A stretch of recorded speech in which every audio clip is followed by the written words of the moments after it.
Deborah, she was a prophetess and she was a judge of Israel, and lead them up to the Mount of Tabor. And that's exactly where we're sitting. When you have the blessing of the prophet, you can do everything. Word of God, it's so actual. It's kind of reminding today the situation we have Yep. in the land. Shalom, shalom. Welcome to Mount Tabor. We're excited to be here, really exciting place. And today we're gonna explore the story of Deborah and the inspiring and the powerful leader that she was.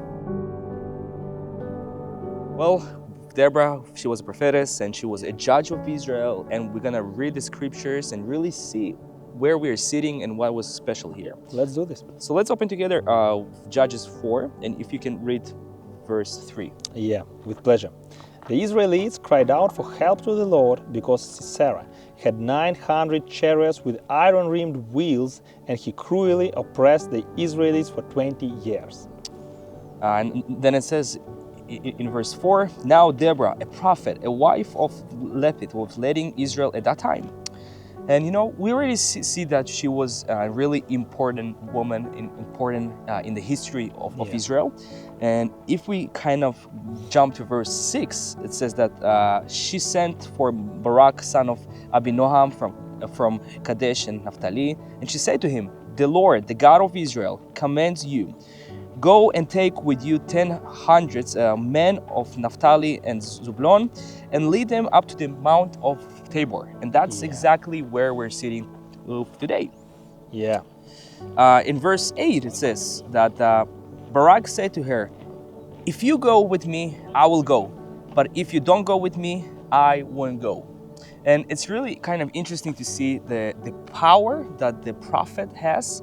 And when you have the blessing of the prophet, you can do everything. You're able to go conquer and win. Because and we can see he wasn't sure about he was everything. Like he was afraid. Yeah, that's true. And you know, because it says, if you go, Yeah, then I will go. But without you, and it means so many times when we do things without the blessing of God, it's just it's too hard, and many situations you will be afraid. But here we see different thing.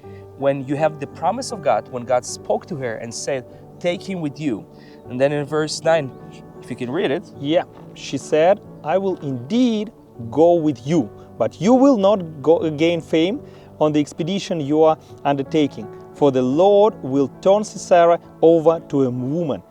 Deborah got up and went with Barak to Kadesh. And you know, it's interesting. I realize it right now that Barak, he was pretty wise man, because he didn't want to do this without a blessing. And like you said, we do something without blessing, like we're trying to do something without God, and we realize that consequences are not so good. And he said, like, if you will go with me, I will go. But if you will not go, it's really interesting. Like now we can, say like, God, if it is your will, if I need to go there, if you will go with me, like, same words, but to God, I will go also. Wow, it's interesting. That's right. And you know, we know when it goes on the story that, at the end he got the victory and everything, but how much it's important, and this place specifically was so significant, because it's first of all a point of view when you can see everything, you see the enemies. There's many tribes of the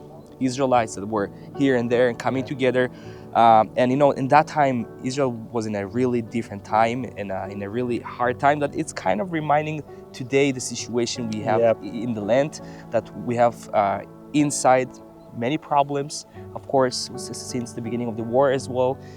It was a problem, but when God is with you, when you follow him, when you go with him, everything will be good. And that's totally true. Yeah, it's amazing to see it here and to think that she was here as well. She was here as well. This is the place, and we see like that word of God, it's so actual. Like it is written like so many hundreds years before, and now we read it and we realize that same situations, same problems here in this land as before. Wow. Yeah, and it's amazing. So guys, you are welcome. You are welcome to come and walk here with us. Come and explore that and take time with the Lord in this place. And remember, always go with his blessing, always follow him and do everything he tells you. and it's important to listen. So blessings from Mount of Tabor. Blessings and shalom, guys.